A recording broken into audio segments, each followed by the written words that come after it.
13 ವರ್ಷ ಕೋಮಾದಲ್ಲಿ ಬದುಕಿದ ಯುವಕ ಕೊನೆಗೆ ಸುಪ್ರೀಂ ಕೋರ್ಟ್ ಕೊಟ್ಟ ತೀರ್ಮಾನ ಏನು ಗೊತ್ತಾ? ಹರೀಶ್ ರಾಣಾ ಯಾರು? ಯುಥನೇಶಿಯಾ ಎಂದರೇನು? ತಂದೆ ತಾಯಿ ಮಾಡಿದ ತೀರ್ಮಾನ ಕರೆಕ್ಟ್ ಆಗಿತ್ತಾ? ಈ ಎಲ್ಲ ಥಿಂಗ್ಸ್ಗಳು ಸೋಷಿಯಲ್ ಮೀಡಿಯಾದಲ್ಲಿ ತುಂಬ ಓಡ್ತಾ ಇದೆ. ಓಕೆ, ಅದರ ಬಗ್ಗೆ ಡಿಸ್ಕಷನ್ ಮಾಡೋಣ. ನಮಸ್ಕಾರ ಎಲ್ಲರಿಗೂ, ಕನ್ನಡಿಗ ನರ್ಸಿಂಗ್ ಪ್ರಪಂಚಕ್ಕೆ ಸ್ವಾಗತ. ತುಂಬ ಟ್ರೆಂಡಿಂಗಲ್ಲಿರುವಂಥ ಟಾಪಿಕ್ಕು ಸುಪ್ರೀಂ ಕೋರ್ಟ್ ತೀರ್ಪು. ಏನಿದು ಸುಪ್ರೀಂ ಕೋರ್ಟ್ ತೀರ್ಪು? ಆ ತೀರ್ಪು ಜೊತೆನೆ ಕೇಳ್ತಾ ಇರೋದು ಹರೀಶ್ ರಾಣಾ. ಹರೀಶ್ ರಾಣಾ ಯಾರು? ಓಕೆ, ಹರೀಶ್ ರಾಣಾ ಒಬ್ಬ ಇಂಜಿನಿಯರಿಂಗ್ ವಿದ್ಯಾರ್ಥಿ. ಉತ್ತರ ಪ್ರದೇಶದ ಗಾಜಿಯಾಬಾದ್ ಎಂಬ ಪ್ರದೇಶದವನು. ಇಂಜಿನಿಯರಿಂಗ್ ಓದುತ್ತಿರುವಾಗ ಪಿ ಜಿಯಲ್ಲಿ ವಾಸವಾಗಿದ್ದನು.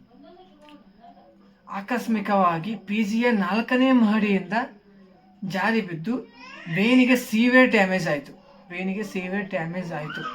ಪರಿಣಾಮವಾಗಿ ಹರೀಶ್ ರಾಣಾ ಪರ್ಮನೆಂಟ್ ವೆಜಿಟೇಟಿವ್ ಸ್ಟೇಟ್ಗಳಿಗೆ ಹೋದ. ಅಂದರೆ ಕೋಮಾ ಸ್ಟೇಜ್ಗೆ ಹೋದ. ಮುಂದೇನಾಯಿತು ಅಂದರೆ ಹರೀಶ್ ರಾಣಾಗೆ ಸಿವಿಯರ್ ಬ್ರೈನ್ ಇಂಜುರಿ ಆಗಿದ್ದಕ್ಕಾಗಿ ಅವನಿಗೆ ಯಾರ ಜೊತೆನೂ ಮಾತಾಡೋಕ್ಕೆ ಆಗ್ತಿರ್ಲಿಲ್ಲ, ಯಾರನ್ನು ಗುರುತಿಸೋಕೆ ಆಗ್ತಾ ಇರಲಿಲ್ಲ, ತನ್ನದೇ ಆದ ಆಹಾರವನ್ನು ತಿನ್ನೋಕ್ಕಾಗ್ತಾ ಇರಲಿಲ್ಲ, ನಡೆದಾಡೋಕ್ಕಾಗ್ತಾ ಇರಲಿಲ್ಲ. ಬಟ್ ಬದುಕಿದ್ದ. ಯಾವುದ್ರ ಮುಖಾಂತರ ಅಂದರೆ ಅವನನ್ನು ಸೈನ್ಸ್ ಬದುಕಿಸಿತು. ಯಾವ ಸೈನ್ಸು? ವೆಂಟಿಲೇಟರ್ಸ್ ಮತ್ತು ಫೀಡಿಂಗ್ ಟ್ಯೂಬ್ಸ್ ಬದುಕಿಸಿತು. ಅಂದರೆ ಮೆಡಿಕಲ್ ಸಪೋರ್ಟ್ ಕೊಟ್ಟು ಅವನನ್ನು 13 ವರ್ಷಗಳ ಕಾಲ ಅವನ ಪೇರೆಂಟ್ಸು ಬದುಕಿಸಿದರು. ತುಂಬ ಖರ್ಚಾಯಿತು, ಹಾಸ್ಪಿಟಲ್ದು ಎಲ್ಲ ಖರ್ಚಾಯಿತು, ಬಟ್ ರಿಕವರಿ ಆಗಲಿಲ್ಲ.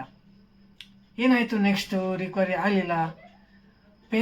ಅವನ ಪೇರೆಂಟ್ಸಿಗೆ ಏನು ಮಾಡಿದ್ರು ಡಾಕ್ಟರ್ಸ್, ಇವನು ರಿಕವರಿ ಆಗೋದಿಲ್ಲ, ನೀವು ಏನೇ ಖರ್ಚು ಮಾಡಿದ್ರು ಮುಂದೆ ಇವನು ರಿಕವರಿ ಆಗೋದಿಲ್ಲ ಅಂದಾಗ ಅವನ ಪೇರೆಂಟ್ಸ್ ಸುಪ್ರೀಂ ಕೋರ್ಟ್ಗೆ ಅರ್ಜಿಯನ್ನು ಹಾಕಿದರು.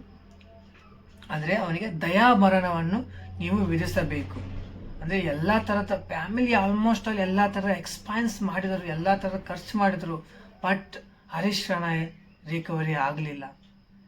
ಫ್ಯಾಮಿಲಿ ಆಲ್ರೆಡಿ ಸಫರ್ ಒಳಗಿದ್ರು. ಅಂದರೆ ಅವನಿಗೆ ಎಲ್ಲ ಹಾಸ್ಪಿಟಲ್ಗೆ ಏನೇನು ಬೇಕು, ವೆಂಟಿಲೇಟರ್, 13 ವರ್ಷ ಕೋಮಾ ಸ್ಥಿತಿ ಅಂದರೆ ಎಷ್ಟು ಬಿಲ್ಲು ಏನು ಎಲ್ಲ ಆಲ್ಮೋಸ್ಟ್ ಅಲ್ಲಿ ಫ್ಯಾಮಿಲಿ ಮೇಂಟೈನ್ ಮಾಡಿತು. ರಿಕವರಿ ಆಗ್ತಾನೆ ನನ್ನ ಮಗ ಅಂತೇಳಿ ಒಂದು ನಂಬಿಕೆ ಇಟ್ಕೊಂಡು ಅವನ್ನ 13 ವರ್ಷ ತನಕ ನೋಡ್ಕೊಂಡ್ರು. ಬಟ್ ಡಾಕ್ಟರ್ ಯಾವಾಗ ಹೇಳಿದರು, ಡಾಕ್ಟರ್ ಇಲ್ಲ ರಿಕವರಿ ಆಗೋದಿಲ್ಲ ಅಂತ ಅಂದಾಗ ನೆಕ್ಸ್ಟ್ ಅವರು ಸುಪ್ರೀಂ ಕೋರ್ಟ್ಗೆ ಅರ್ಜಿಯನ್ನು ಹಾಕಿದರು.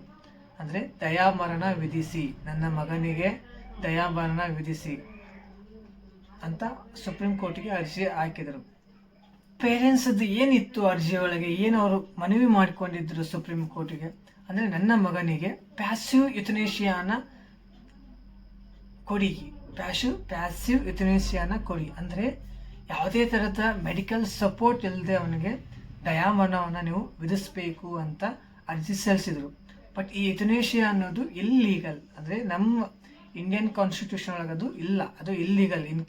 ಅದರೊಳಗೆ ಯುಥನೇಶಿಯಾದೊಳಗೆ 2 ಟೈಪ್ಸ್ ಬರ್ತವೆ: active euthanasia, passive euthanasia. Active euthanasia ಅಂದರೆ ಏನಾದರೂ ಮೆಡಿಕೇಶನ್ ಕೊಟ್ಟು ಆ ಪರ್ಸನ್ನ ಡೆತ್ ಮಾಡೋದು, ಬಟ್ ಅದು illegal. Active euthanasia is illegal. But passive euthanasia ಅಂದರೆ ಏನು? ನಮ್ಮ ಇಂಡಿಯಾದೊಳಗೆ ಪ್ರೆಸೆಂಟ್ ಇರೋದು ಪ್ಯಾಸಿವ್ ಯುಥನೇಶಿಯಾ. ಅಂದರೆ ಅವ್ನ ಮೆಡಿಕಲ್ ಸಪೋರ್ಟ್ ಏನಿದೆಯಲ್ಲ ಅದನ್ನು ಬ್ಯಾಕ್ ಮಾಡಿಕೊಂಡು ಆ ಪರ್ಸನ್ಗೆ ದಯಾಮರಣ ವಿಧಿಸೋದು. ಅದು ಪೇರೆಂಟ್ಸ್ ಅವ್ರದ್ದು ಮನವಿಯಾಗಿತ್ತು. ನನ್ನ ಮಗನಿಗೆ 13 ವರ್ಷದಿಂದ ನಾವು ಆರೈಕೆ ಮಾಡ್ತಾ ಇದ್ದೀವಿ, ಬಟ್ ಅವನು ರಿಕವರಿ ಆಗ್ತಾ ಇಲ್ಲ, ಪ್ಲೀಸ್ ಅವನಿಗೆ ಪ್ಯಾಸಿವ್ ಯುಥನೇಶಿಯಾನ ಕೊಡಿ. ಪ್ಯಾಸಿವ್ ಯುಥನೇಶಿಯಾ ಅಂದರೆ ಮೆಡಿಕಲ್ ಲೈಫ್ ಸಪೋರ್ಟ್ನ ಅವನಿಗೆ ತೆಗೆದುಹಾಕಿ ಅವನಿಗೆ ದಯಾಮರಣ ನೀವು ವಿಧಿಸಬೇಕು ಅಂತ ಮನವಿ ಮಾಡ್ಕೊಂಡ್ರು. ಓಕೆ, ಏನಿತ್ತು ಸುಪ್ರೀಂ ಕೋರ್ಟ್ ತೀರ್ಪು? ಐತಿಹಾಸಿಕ ತೀರ್ಪು ಅನ್ನೋದಕ್ಕೆ ಏನು ಕಾರಣ? ಓಕೆ, ಸುಪ್ರೀಂ ಕೋರ್ಟ್ ತೀರ್ಪು ಏನಿತ್ತಪ್ಪ ಅಂದರೆ ಹರೀಶ್ ರಾಣಾಗೆ ಪ್ಯಾಸಿವ್ ಯುಥನೇಶಿಯಾನ ಕೊಡಬೇಕು ಅಂದರೆ ಅನುಮತಿಗೆ ಪರ್ಮಿಷನ್ ಕೊಟ್ಟರು. ಅನುಮತಿ ಏನವ್ರ ಬೇಡಿಕೆ ಇತ್ತಲ್ಲ ಅದಕ್ಕೆ ಅನುಮತಿ ಮಾಡಿಕೊಟ್ರು. ಓಕೆ, ಅಂದರೆ ಸುಪ್ರೀಂ ಕೋರ್ಟ್ ಹೇಳಿದ್ದಿಷ್ಟೇ, right to die with the dignity. Okay, supreme court ಕೊಟ್ಟ ತೀರ್ಪ ನಂತರವೇ ಹರೀಶ್ ರಾಣಾನನ್ನು ಏಮ್ಸ್ ಹಾಸ್ಪಿಟಲ್ ಅಂದರೆ ಡೆಲ್ಲಿಯಲ್ಲಿರುವ ಏಮ್ಸ್ ಹಾಸ್ಪಿಟಲ್ಗೆ ಶಿಫ್ಟ್ ಮಾಡಿದ ನಂತರ ಅಲ್ಲಿದ್ದ ವೈದ್ಯರು ಹಂತ ಹಂತವಾಗಿ ಅವನ ಲೈಫ್ ಸಪೋರ್ಟನ್ನು ತೆಗೆದುಹಾಕಿದರು. ಲೈಫ್ ಸಪೋರ್ಟ್ ಅಂದರೆ ವೆಂಟಿಲೇಟರ್, ಪೇರಿಂಗ್ ಟರ್ಮ್ಸ್. ಎಲ್ಲ ತಂದೆ ತಾಯಿ ಮತ್ತು ಎಲ್ಲ ವೈದ್ಯರು ಅವನಿಗೆ ಅಂತಿಮ ವಿದಾಯ ಹೇಳಿದರು.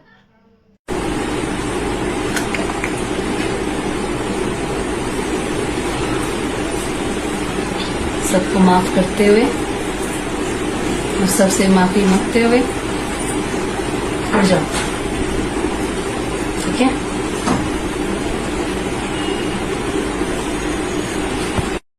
ಹರೀಶ್ ರಾಣಸಡಿ ಇದು ಐತಿಹಾಸಿಕ ತೀರ್ಪು.